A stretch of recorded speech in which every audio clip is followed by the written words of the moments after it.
Imagine you're homeless in Los Angeles, waiting for months, maybe years for a place to sleep that has a sidewalk.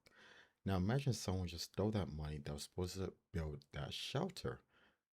Not a little money, millions, and they spent some of it at luxury retailers. That's exactly what federal prosecutors say happened, and this week 2 men are charged.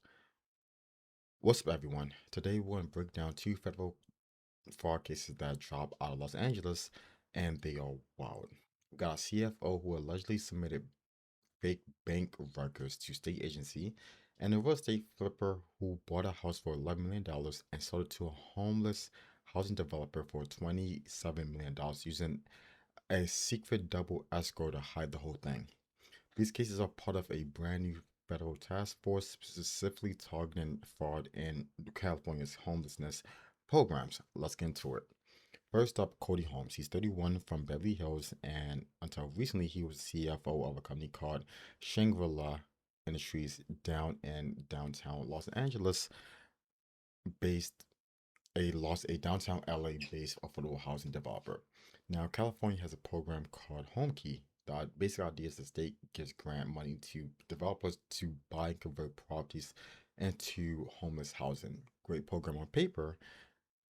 Shangri-La already had received millions from Home Key for projects in Redlands and King City.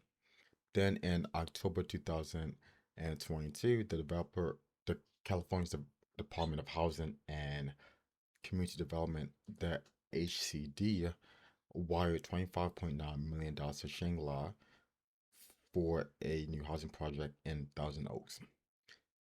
Here's the problem. Prosecutors say Holmes submitted fake bank records to prove Shangri-La had financial capacity to handle these projects.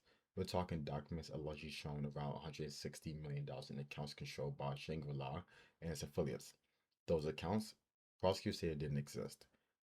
Holmes also allegedly submitted false balance sheets claiming Shangri-La affiliated entities had millions in cash. They didn't. HCD allowed these documents to release the grant money, and Holmes knew exactly what he was doing. So where did the money go? Some of it allegedly landed in Holmes' own pocket. According to the complaint, over $2.2 million was transferred from a Shangri-La account to a account Holmes controlled. And then more than $2 million was paid towards American Express cards. The charges on those cards, purchases at well-known luxury retailers. Holmes was arrested this morning and faces up to 20 years in federal prison for the mail fraud. Now for case number two, and honestly, this one might be even more atrocious. Stephen Taylor is 44 from Brentwood, and he ran a real estate flipping business in Los Angeles from 2019 all the way up to 2025. Prosecutors say that he was using fake bank statements and large cash representations to get loans and lines of credits from multiple lenders.